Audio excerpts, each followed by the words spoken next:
guys are somehow less hungry. I hope.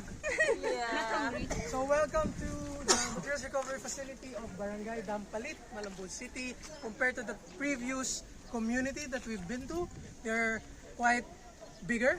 They have a higher number of communities or households. So you can see that translate to a much larger materials recovery facility, right?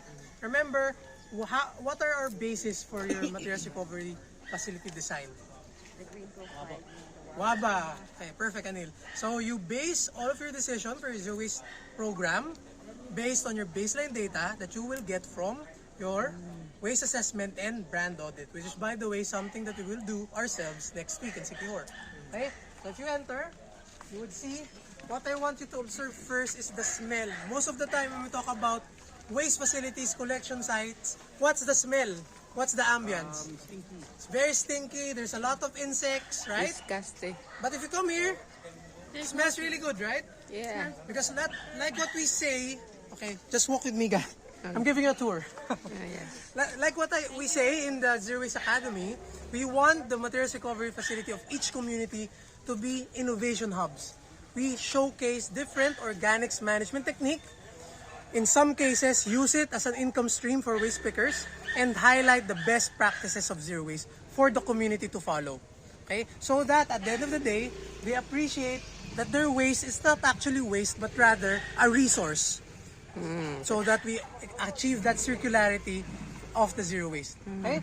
So in here we have different types of composting. We have tire composting here. The tires that they use here are the ones that they collect from the side of the roads most of the time, right? Some Filipino household would just leave, or I guess in your own country as well, dispose worn out tires, right? But what they do here in this particular community, they pick up these tires and find another purpose for that and turn it into a tire composting facility, Not expensive. right? So you don't have to spend anything at all. You find a different use for it. Okay? What happens in the tire composting process? They just so what they do here is they get their waste. So I think our Okay. I thought they're composting our the waste rubber. picker here will provide a demonstration of what they do. They use equal parts of sawdust and food waste. Okay? So first they have the layer of sawdust, food waste, sawdust, food waste. So it's here, you have the total capacity here, the required area, and required time to harvest, how long you have to wait. And of course, what happens when it rains? So we all know that during elections they use tarpaulins, right? Where they show the politicians' faces. They pick up all of those tarpaulins after the election and use it as covers for the composting, right? For the mulching. Okay? So that it doesn't get contaminated by rainwater. Burn ko ba yan? Burn yan ate? Yung nasa gitna. But, Ano to, yung para huminya. okay. parang- So, para hindi anaerobic. Aerobic. Kala ko may bulate din. Para makahinga yung lupa. Oh, so she's doing a demo how they're doing it. Hangin sa ilalim. If this, go there. Yeah. Right. And this is the organic waste. They put it here. And the beauty with this technology is they can just lift this piece of metal. There's no there's no layer underneath. So if you pull it up, the waste will be spread all over, and you can use it as compost, right? And you can also design it in a way where you just have to open it, because the best compost is usually underneath, right? Right. So box composting. Why do we have multiple ways of composting? Because we're trying to showcase different ways of composting in different contexts. Each type of composting technique caters to a different size or area.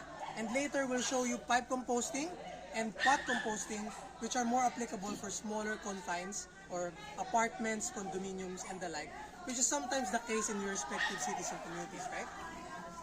So while walking and following me, you will see vegetables, flowers around the area. What we want to show is that while having an MRF, you can also have fruits, vegetables, and even trees. If you look around, there are trees. Nare-refill ako. Ilang araw na akong deprived ng... In here, we have talisay tree.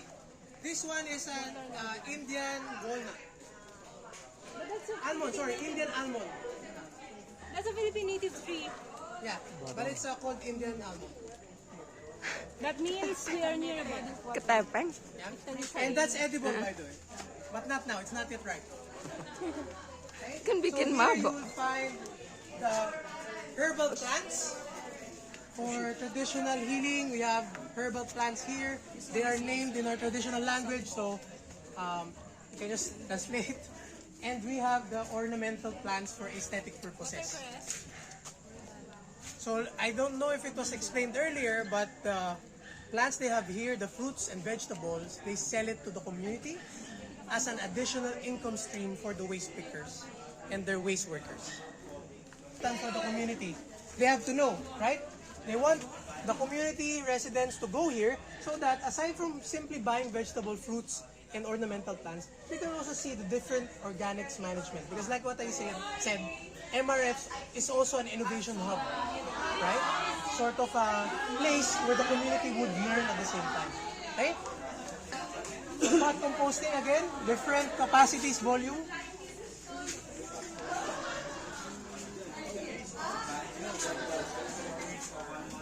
So she's trying to show you how they're making the compost from their food waste. Leo, dali mo yung mga nandito. Ito ginagawa ka namin. This one's pipe composting, so they try to cut or shred their food waste so it fits the pipes. But as you can see, this is very convenient if you have confined spaces in your community. This one's more applicable. You have holes for the aeration or aerobic digestion, right?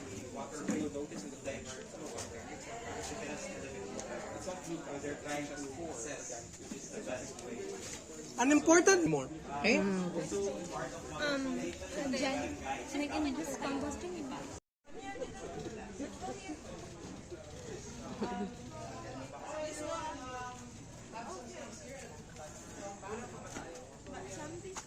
Okay. I want to compost it. Paolo!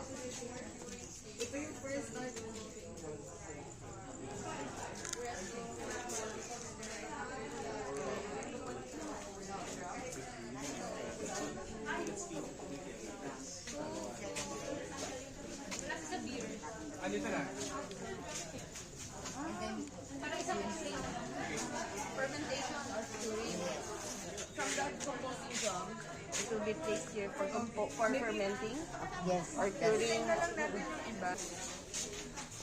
So then, drum composting, kita belum dijelasin.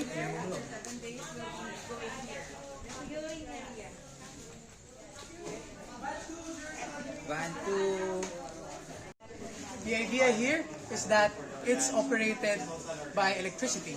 You don't have to churn the machine to cure the compost. They turn it on from 8 a.m. to 5 p.m.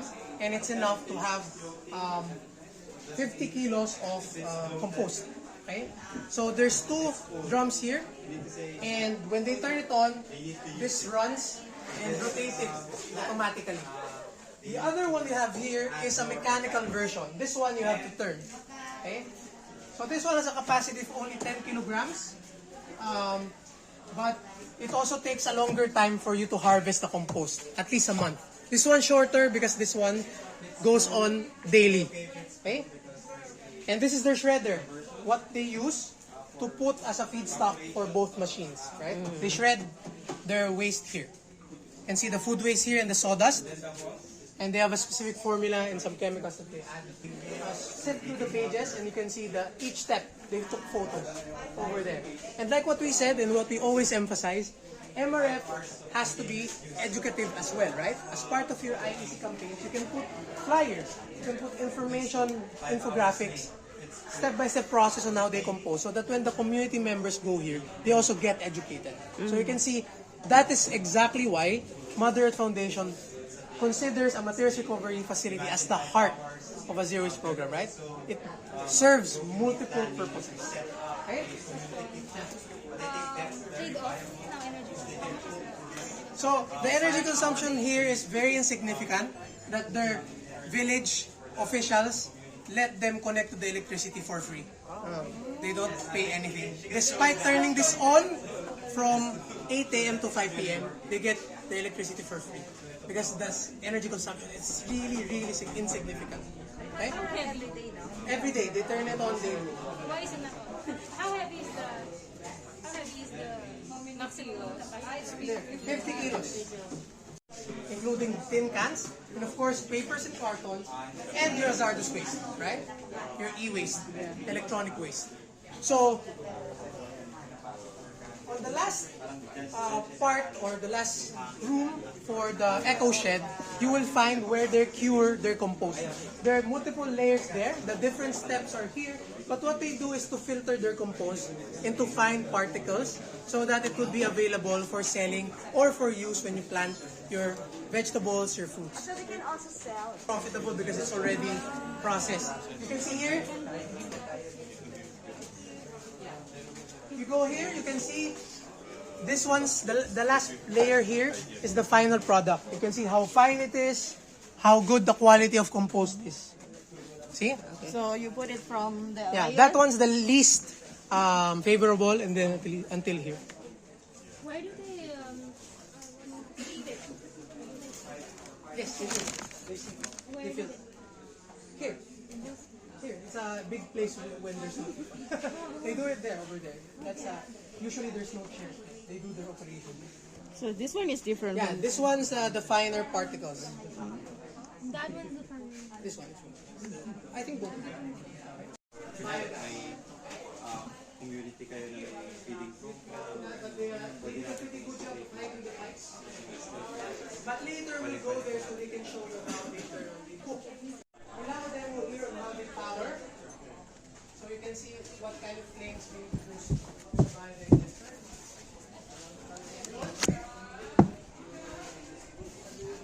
Again, this is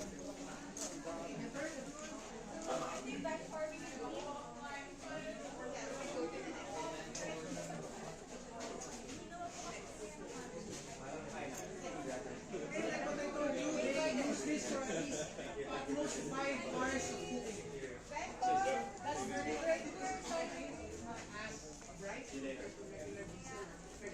water. Okay. See, that's the smell of the methane. Leo? Yes, yes. So guys, thank you so much for listening. I'll see you on the next site. Thank you. I'll hand you over to Leo again. But this one's not dangerous. Ate, magbubukay ako dito.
Ito na po yung finished product.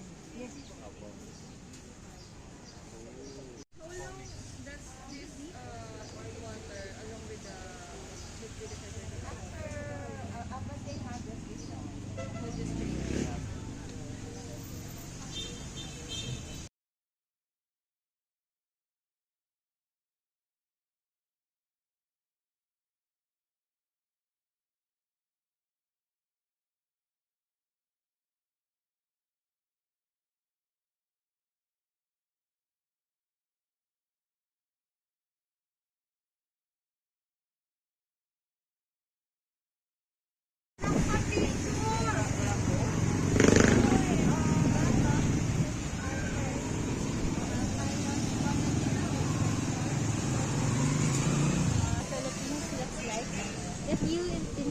see inside, there's a lot of different products from grocery, food, different household items.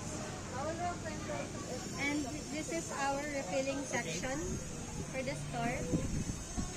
So I haven't had, I'm just going to search for a picture that's good. So you can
Morning.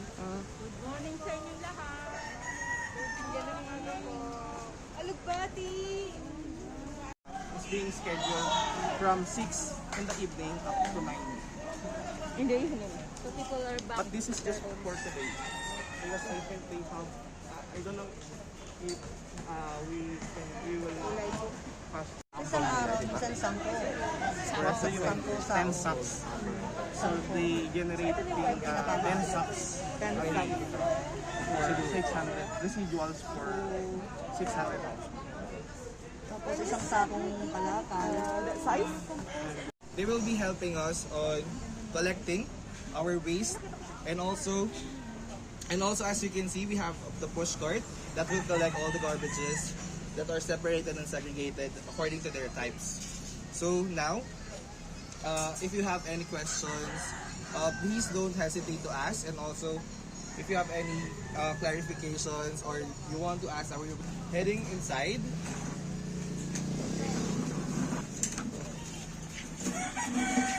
For separated and segregated garbage, we wouldn't be collecting them. So for example, for this house, we will be collecting them since it is properly segregated. But if they wouldn't be properly segregated, we wouldn't be collecting them.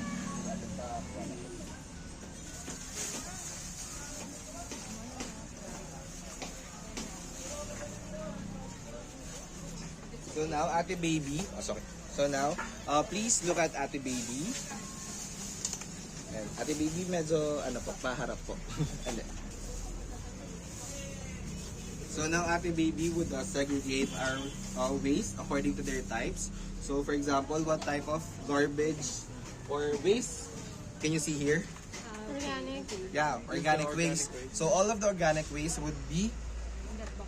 Is it visible on the other side?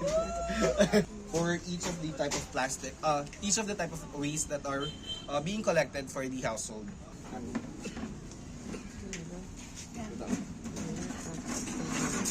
So, excuse me guys, so, here in this community, but we will not be looking or collecting their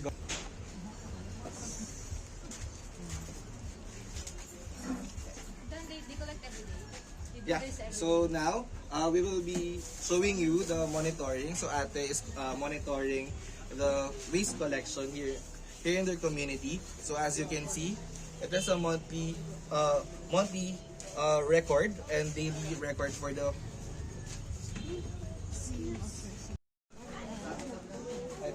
Okay,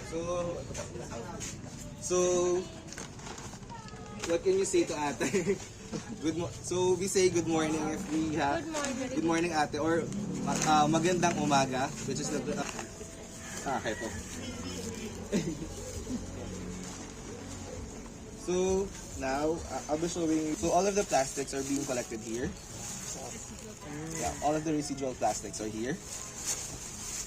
Then yes. So pag kinolect, dapat nakasugil. Yes. How many types do they segregate? How many categories do they have? So ano siya, bali pa siya, ganun ka detail. Not unlike dun kapag nagwawaba tayo. Sige, pa-translate naman sa case. So ayun. Tapos, ayun. All of the papers are here. In a paper packaging. In a paper packaging. Oh, this is pepper. Yes. This is plastic. So, all of the, so, lahat kasi na, hindi kasi meron containers, meron lahat ng households dito. So, ang ginagawa nilang containers ay yung plastic. Pero, as much as possible, tinatanggal siya, mixed waste siya. So, hindi siya properly segregated. So, hindi siya kukunin. And hindi siya ikaw-collect ng mga waste pickers natin.